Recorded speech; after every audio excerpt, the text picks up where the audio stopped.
yang hebat di mana-mana susah nyarinya.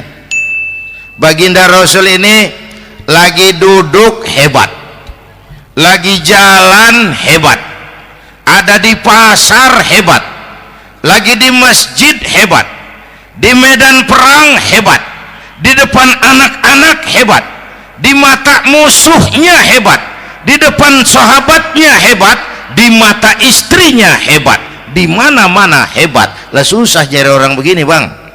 Ya, kita mah hebat juga setempat. Di kantor hebat, sekantor orang diomelin. Di kantor, pulang ke rumah dikeplak sama bininya diem aja. Ini di depan bininya dia kagak hebat dia mah.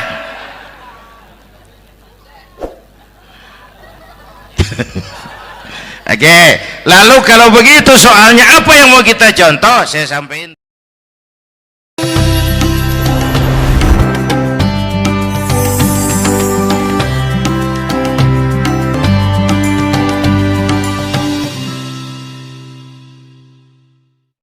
Assalamualaikum warahmatullahi wabarakatuh.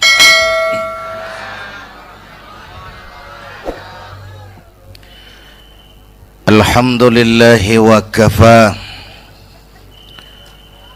wassalatu wassalamu ala sayyidina Muhammadinil Mustafa wa ala alihi wa ashabihi ahli sidki wal wafa, amma ba'du. Para ulama yang saya muliakan, hadirin hadirat yang saya cintai, alhamdulillah malam ini kita sudah banyak mendapat mutiara-mutiara yang sangat berharga yang baru saja disampaikan oleh Bang Haji Roma Irama. Saya yakin besar manfaatnya buat kita semua. Mudah-mudahan apa yang kita dengarkan bisa kita amalkan. Saudara-saudara, sekarang ini banyak orang bisa memberi contoh, tapi sedikit orang bisa menjadi contoh. Ngasih contoh mah gampang, jadi contoh susah. Karena beliau manusia. Laqad ja'akum rasulun min anfusikum. Kalau kambing disuruh nyontoh ayam, yang nyuruh nyontoh kagak punya pikiran. Ya, kagak level. Kambing mah nyontohnya kambing, kebo nyontohnya orang, nyontohnya orang. Makanya Nabi kita orang, bukan malaikat, bukan jin, bukan dewa, manusia. Kalau manusia disuruh nyontoh manusia, itu perintah masuk akal, predispositionnya sama. Kalau disuruh nyontoh malaikat mah ribet kan. Malaikat bagaimana nyontohnya, dia mah tidur kagak, makan kagak, sama duit budeg, sama perempuan kagak open. Lah susah nyontohnya. Ya,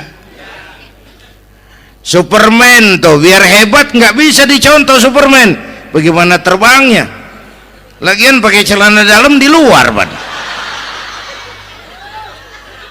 Nggak bisa dicontoh Superman mah. Nabi kita manusia utuh, cuman sungguh pun manusia, kualitasnya beda. Ini namanya basyarun la kal basyari. Manusia memang, tapi jangan samain, bobot bibitnya beda. Contoh, kita nih manusia, kita tidur. Nabi kita manusia, beliau tidur. Tidur Nabi, tidur mata doang, hatinya nggak pernah tidur. Tuh bedanya sama kita tuh. Tidur kita keblek, asal tidur habis-habisan. Lagi, kita manusia, kita keringetan. Nabi kita manusia, keringetan. Keringet Nabi harum wangi, bau minyak kasturi. Zaman belum ada parfum. keringat kita. Udah rasain aja masing-masing dah, jangan pakai dikebet udah.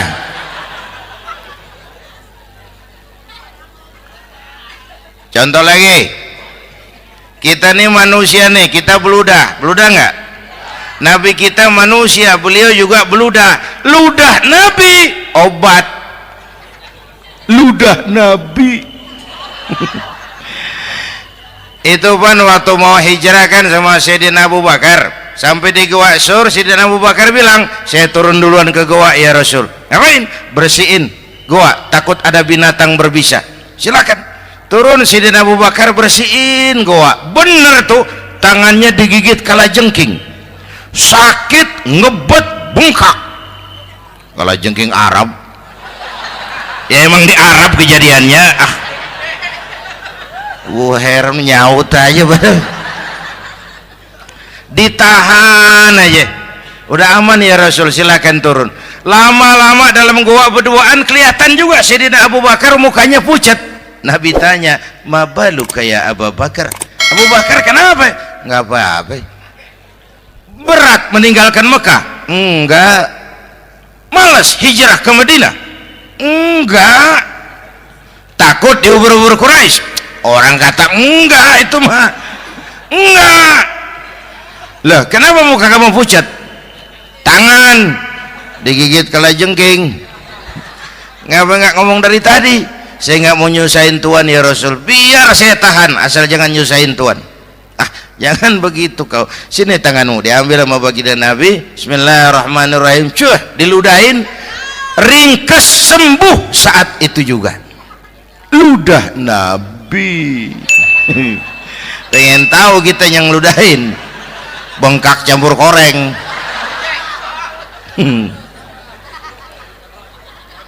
Satu tuh alasannya kenapa Nabi dijadikan contoh, karena manusia. Kalau manusia disuruh nyontoh manusia pasti bisa dong ya.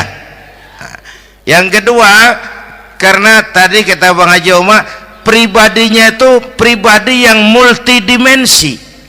Mau nyontoh apa? Pak, saya ini pengusaha Pak. Nabi umur 9 tahun udah ke Syria tuh, dagang lintas negara, Syam tuh. Saya jenderal Pak, Nabi mimpin tentara di medan perang Mas. Saya mau balik Pak, Nabi dakwah Bung. Saya guru Pak, Nabi ngajar Mas. Innama bu'istu mu'alliman, aku diutus sebagai guru, guru umat, guru bangsa. Saya politisi Pak, Nabi diplomat ulung Bung. Saya presiden Pak, Nabi mimpin bangsa dan negara Mas. Saya kepala rumah tangga Pak, Nabi punya anak bini Bang. Ayo lempengan mana dulu cari ngomong. Malah Nabi Isa tuh nggak bisa jadi contoh bagaimana membina rumah tangga bahagia. Bagaimana membina rumah tangga bahagia menurut contoh Nabi Isa? Nggak ada Mas. Kenapa? Nabi Isa belum sempat kawin. Ya, Nabi Isa belum sempat kawin. Ada pengikut Nabi Isa menyangka nggak kawin ajaran Nabi Isa, pada ngikut lagi nggak kawin. Tuh pastor tuh mubazir. Nah, orang dikasih perabotan. Bang bener, saya kalau dalam Islam kiai kagak boleh kawin, saya pilih berhenti jadi kiai. Kalau kagak ada giro-giroan, botak rambut.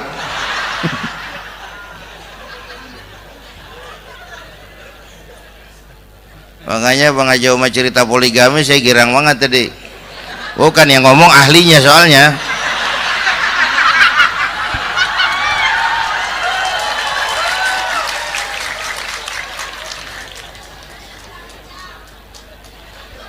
Dadah gitu aja deh ya.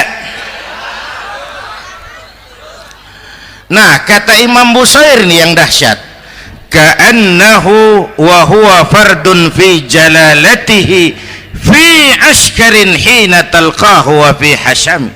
Sepertinya kehebatan Rasulullah itu sama baik sendiri maupun di tengah tentara. Artinya begini, orang hebat banyak, tapi yang hebat di mana-mana susah nyarinya. Baginda Rasul ini lagi duduk hebat, lagi jalan hebat, ada di pasar hebat, lagi di masjid hebat, di medan perang hebat, di depan anak-anak hebat, di mata musuhnya hebat, di depan sahabatnya hebat, di mata istrinya hebat, di mana-mana hebat. Lah susah jadi orang begini, Bang. Ya, kita mah hebat juga setempat. Di kantor hebat, sekantor orang diomelin. Di kantor, pulang ke rumah dikeplak sama bininya, diem aja. Ini di depan bininya dia kagak hebat dia mah.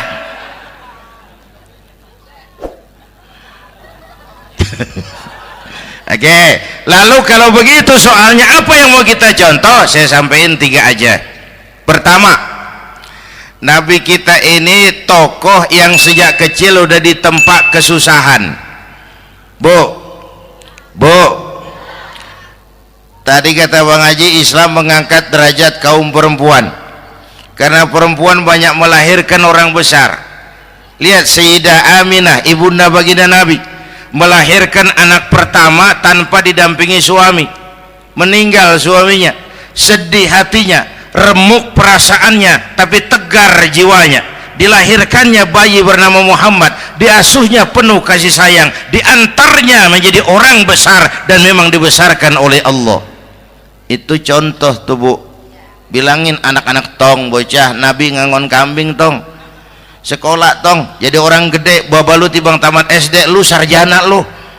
Baba lu cuman jadi RT, lu jadi camat lu.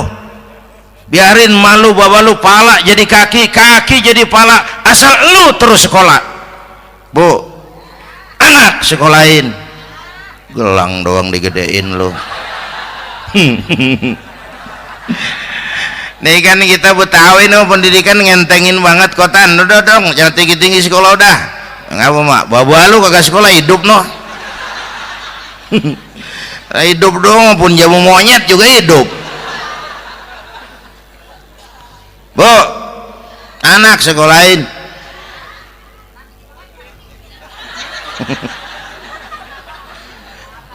Mahatma Gandhi, kecilnya begeng, ceking, cacingan, leatim. Emaknya tuh, Gandhi sekolah nak, Gandhi belajar nak, Gandhi jadi orang besar nak. Kalau perlu belajar ke Inggris, biar Inggris menjajah kita. Gak apa-apa kau sekolah ke Inggris, tapi jangan jadi Inggris nak. Jangan pacaran sama bule, jangan sentuh minuman keras. Gandhi jadi orang besar. Mahatma Gandhi tumbuh karena dorongan emak. Mak, udah yatim. James Watt, Kang Bandrek. Emaknya tuh yang dorong tuh jadi orang besar. Belum lagi perempuan yang jadi besar. Di Indonesia ada Kartini, di Jawa Tengah ada Dewi Sartika, di Jawa Barat Dewi Sartika, di Bengkulu ada Fatmawati Soekarno, sang penjahit bendera merah putih. Di Aceh muncul Laksamana Malahayati, disusul kemudian oleh Cut Nyadin, baru kemudian muncul Cut Koko, Cut Meme, Cut, ya udah tak cut lain dah.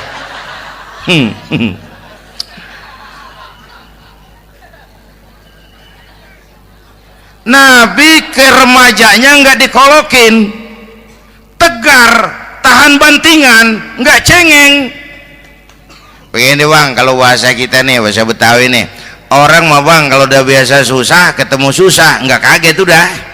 Ya kita Betawi kan masuk udah nukangin.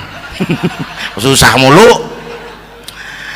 Saya santri nih biasa makan kangkung, datang ke rumah temen dikasih kangkung, makanan gue ini mat, dikasih daging ayam lah nambah. Emang apa?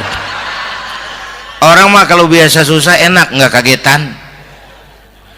Saya santri biasa tidur di masjid, disuruh nginep di hotel lah pules nggak? Tapi yang biasa tidur di hotel suruh nginep di masjid, encok. Makanya kemarin tuh waktu menteri-menteri baru dilantik tuh saya ngarepin tuh, mudah-mudahan nih menteri ini begitu dilantik bacaannya nawaitu sauma ghadin. Lu pada niat puasa dulu dah, entaran. Puasa kan bukan kagak boleh, nunda doang, nunda puasa mah. Tempe boleh maghrib, tahu boleh maghrib, air kelapa boleh maghrib. Lu menteri pada mau naik mobil mewah boleh, ntar kalau ekonomi udah mendingan, rakyat udah pada legaan napasnya. Ya, ya. Sebab apa? Itu duit buat mobil para menteri kan duit negara. Duit negara kan duit rakyat. Duit rakyat kan duit gue juga, itu ada di situ. Gue bayar pajak. Sayangnya kebanyakan pejabat kita asal dilantik aja bacaannya Allahumma lakasumtu. Niat buka puasa. Orang buka puasa kan kemaruk, apa jadi gares? Ya. Bu, jadi benar Islam mengangkat harkat, derajat, martabat kaum perempuan. Kata Bang Haji Umar tadi, dengar nggak tuh? Waktu Nabi ditanya, ya Rasul, siapa yang paling harus saya taati di dunia? Ibumu. Setelah itu, ibumu. Setelah itu, ibumu. Setelah itu, bapakmu. Ibu 3 kali disebut, bapak. Coba pikirin. Ibu 3, bapak 1. 1 bapak. Ini bagaimana ngitungnya, ini jadi kerok begini nih ngitung nih.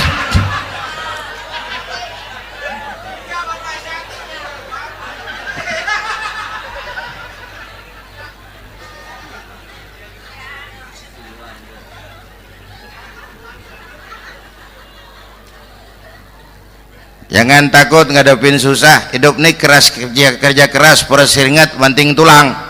Ya Bu. Satu. Yang kedua, contoh dari Nabi, orang yang paling bersih hatinya Rasulullah. Orang yang paling baik akhlaknya Rasulullah. Orang yang bahkan sudah dapat jaminan ampun dari segala dosa Rasulullah. Tapi orang yang kalau sholat malam sampai bengkak kakinya karena rajin sujud Rasulullah. Aspek ibadah. Apaan? Hei, diam-diam giliran gue ini ngomong.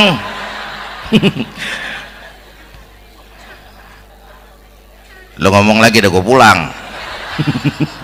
Canda neng. Udah gantian ya. Ya. Apaan urusan? Orang yang dosanya udah dapat jaminan ampun, kalau sholat malam bengkak kakinya karena rajin sujud. Saya tahu di sini juga banyak yang kakinya bengkak. Semurat. Oke. Kira-kira 3 minggu yang lalu saya menghadiri haul akbar Syekh Maulana Malik Ibrahim di Gresik, haul ke-609. Dari situ saya ke Surabaya ikut zikir sama keluarga besar Tarbiyatul Qulub. Waktu zikir saya terkejut, ada kalimat yang dibaca ratusan kali menyentak perasaan saya. Kalimatnya sederhana, kita hafalah, yaitu kalimat ana Abdullah. Dibaca ratusan kali, ana Abdullah, ana Abdullah, ana Abdullah, ana Abdullah. Buat saya itu menyentak karena memperteguh komitmen saya hamba Allah, saya hamba Allah. Ah, itu mah Pak Zainuddin kan biasa, itu mah kita semua juga hamba Allah. Betul. Ayo kita bikin luar biasa. Saya mau tanya, Bapak, Ibu hamba Allah apa bukan? 3 orang. Ibu hamba Allah apa bukan? Hamba Allah. Kata siapa? Nah, kata ibu sendiri. Kalau kata sendiri pan namanya pan ngaku ya. Orang ngaku mah boleh dong tiba ngaku, namanya juga ngaku. Cuman diakuin apa enggak kita pan belum tahu. Ngaku mah murah, diakuin mahal ya. Yang gampang dah, ibu kenal sama Presiden SBY? Kenal. Presiden SBY kenal sama ibu? Lo ngaku, lo ngaku.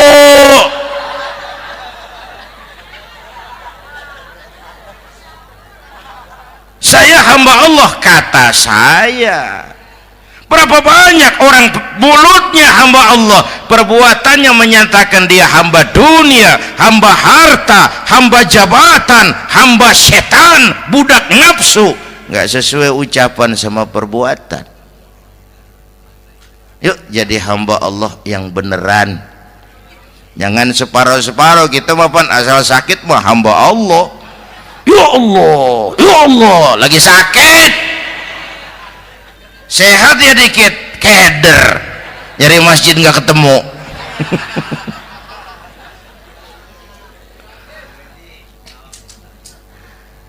Apalagi kata Bang Haji tadi nih, kita nih kan zaman entertain nih, orang pada pinter bikin bungkusan sekarang Bang ya.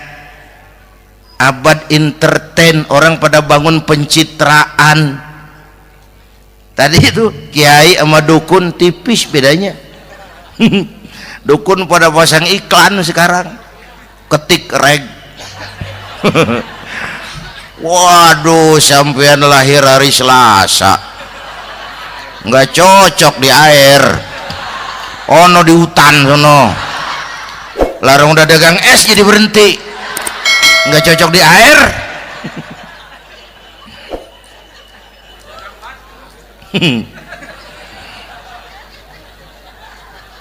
Bu, di zaman ini siapa pakai apa, siapa mau jadi apa kagak urus nih.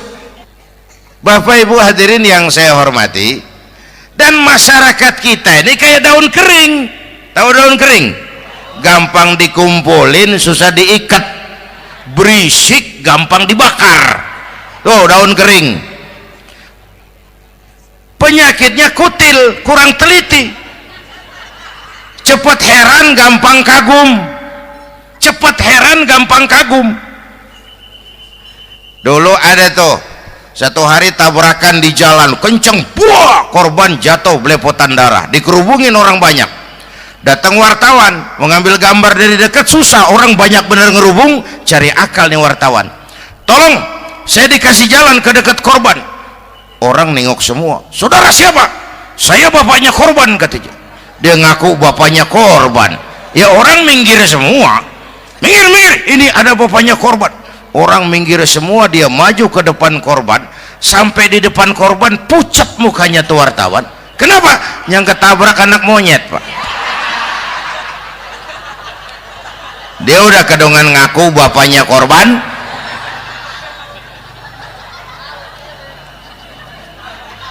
Bu, ini cerita pendek tapi pesannya lumayan nih. Kalau belum kenal bener mah jangan buru-buru ngakuin ya. Dia kagak tahu yang ketabrak siapa, main ngakuin aja, saya bapaknya korban. Lu makan lu jadi bapak monyet sono lu. Makanya jagain kampung kita nih, jangan kemasukan yang aneh-aneh ya. Nabi palsu, aliran aneh ya, ini bid'ah, itu bid'ah kuno yang kayak begitu. Capek kita ngurusin begitu, udah kelewatan ya. Yang tahlil mah terusin, yang kagak suka nggak apa-apa, cuman jangan ngomelin yang tahlil. Orang tahlil juga pakai dalil. Yang mabok masih banyak, yang tahlil diomelin. Kita nih kayak kurang kerjaan, akhirnya rame turu-turu kita. Padahal yang harus kita kembangkan kan rukun antar umat seagama, rukun antar umat beragama, rukun antar umat beragama dengan pemerintah. Kata Bang Haji Omar tadi, rukun antar umat seagama, turu-turu kita muslim nih kudu rukun beda pendapat boleh, marahan jangan. Ya, ya, tangan kanan sama tangan kiri juga beda, cuman rukun. Asal kiri gatal nih, kanan kagak diundang dia, dia datang aja nggak rukin. Nggak ada kiri gatal kanan ngomel, lu garuk aja sendiri, nggak deh mah. Akur, ya bu.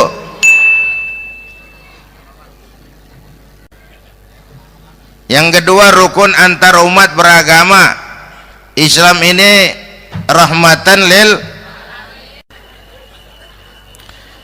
Yang ketiga, rukun antar umat beragama dengan pemerintah. Ini mah kita kan bermasyarakat sama juga sembahyang berjamaah, ada imam ada makmum ya. Nih rakyat kalau jadi pemilih yang pintar ke depan, nah, mau milih wali kota kayak gubernur kayak presiden kayak, sebab apa? Sholat berjamaah kan siapa makmum kagak penting bang, makmum mah siapa aja boleh ya, tiba ngikutin dia mah, ngaji dia mah gimana kayak, nggak ada bab pemilihan makmum, nggak usah, makmum mah kagak usah dipilih, siapa aja boleh ya bang. Tuh orang budak bang boleh jadi makmum, bacanya kagak fasih boleh jadi makmum, ketinggalan satu rakaat boleh jadi makmum, tapi nggak tiap orang boleh jadi imam. Siapa yang dipilih jadi imam?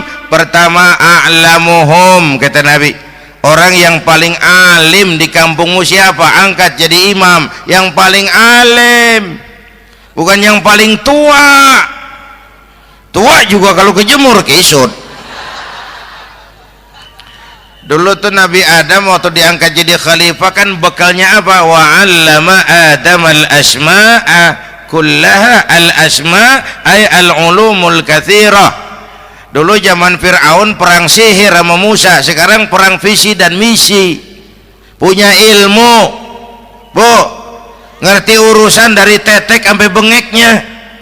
Kalau ngikutin imam yang alim pan enak, bisa dipertanggungjawabkan. Hati-hati milih pemimpin, maksudnya bu, jangan terjebak oleh penampilan.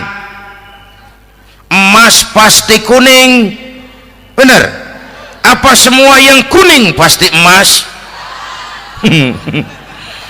Udah paham dulu. Ustadz, kenapa? Di kampung saya ada dua orang alimnya sama, yang mana yang jadi imam?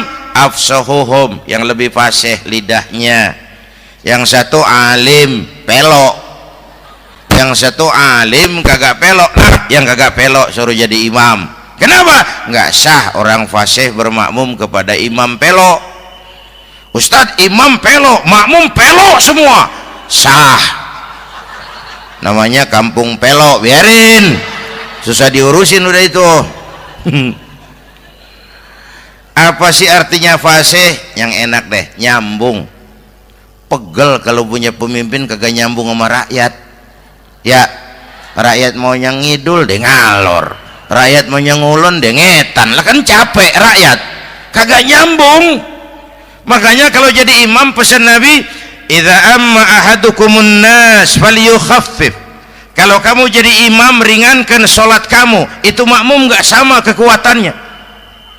Jangan panjang-panjang kalau jadi imam, kudu tahu keadaan makmum. Tuh makmum ada yang udah tua renta, diri aja udah gemeter.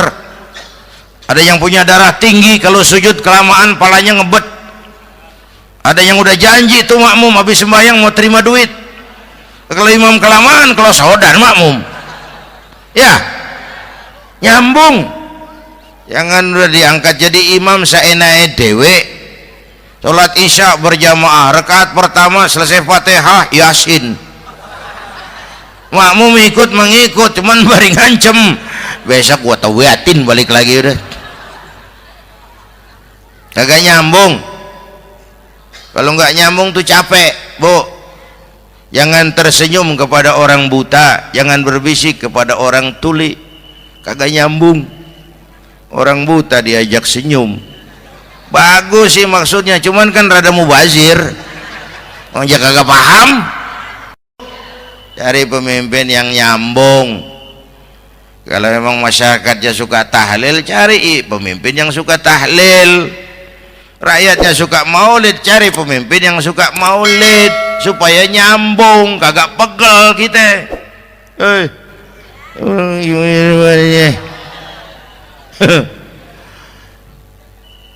Bapak Ibu hadirin, saya balik urusan kita. Nyontoh Nabi ibadahnya luar biasa. Bu, kita ini perlu Allah. Kita ini perlu Allah. Semua kita perantau di bumi Allah ini. Perantau pasti pulang.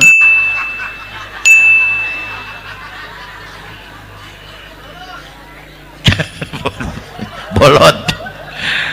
Bodoh kalau ada perantau, dia sadar dia perantau tapi nggak pernah mikirin pulang. Lebih bodoh lagi mikirin pulang tapi nggak nyiapin bekal. Kan tadi Bang Haji Omah udah bilang tuh, muda mati. Ya, kadang-kadang engkongnya seger banget, cucunya mati. Ya, perantau mah mesti pulang. Sini mah kita ngendon doang, ngendon taran. Mula-mula pan Bang, kita mah tinggalnya jauh di alam arwah. Dari sana pindah ke alam rahim, alam kandungan emak nih. Pernah tinggal di situ 9 bulan tuh. Ada yang 2 tahun, yang keluar udah kumisan, kelamaan ngetemnya itu.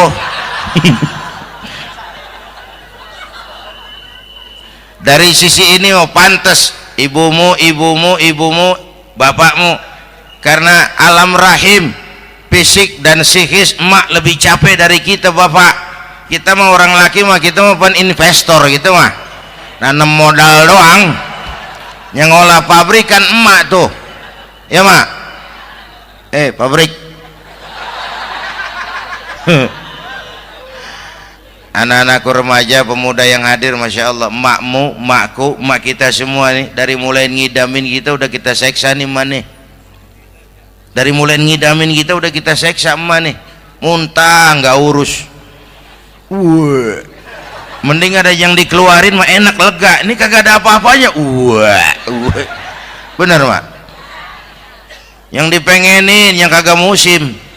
Lah kan setengah mati lagi urusan. Tengah malam pengen megang pala kereta. Lu jorok bener lu, gue heran.